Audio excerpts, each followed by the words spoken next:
All right, we are now at the sewing machine. Your sewing machine will be threaded for you. You will see that you have two threads, the bobbin thread, which we kind of talked about, and the top thread, which is on the spool at the top. Both of my threads are under, and then I pull them to the back. And you should have a tail of at least 8 inches long. It should be a nice long tail.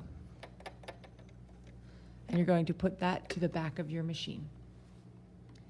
Then you're going to take your work, and you will see on the machine that there are numbers along this edge.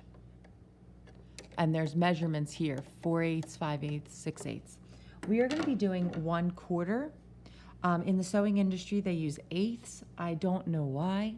So 1/4 would be 2/8, which actually is the edge of the presser foot. So we are going to place our work down, just like you did before, lining up the raw edge of the fabric with the edge of the presser foot. And that is our seam allowance, 1/4. I'm then going to take my turn wheel and I'm going to turn it towards me, always towards you, so that the needle is down in the work. Over on this side of the machine, you will see something that looks like a little U-turn. That is called a back stitch or reverse. We're going to be using that in a second. So I have my work in the machine, my needle is down, I have threads coming out the back. You are going to gently press on your presser foot and sew 4 stitches forward. 1, 2, 3, 4.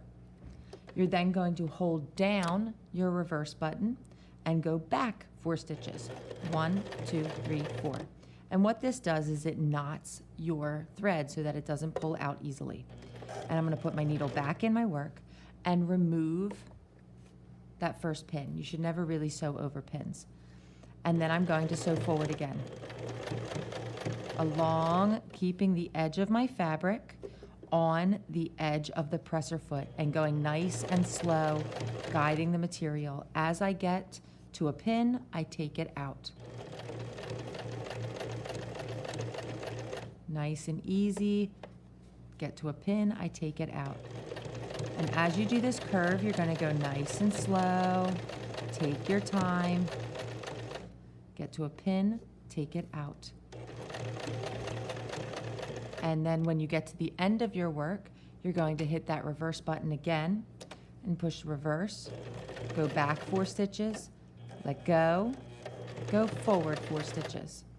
Once you have completed your seam, you're going to turn the turn wheel by hand until your pin is out the top.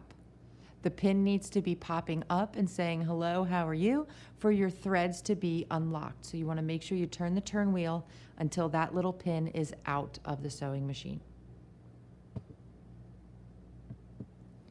I'm then going to lift my presser foot up and I'm going to pull my work away from the sewing machine at least 8 to 10 inches.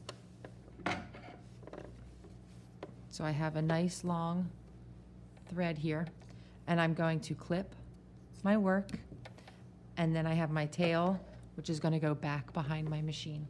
And that is the first seam that you will be sewing on your mask. So it should look like this when it's done.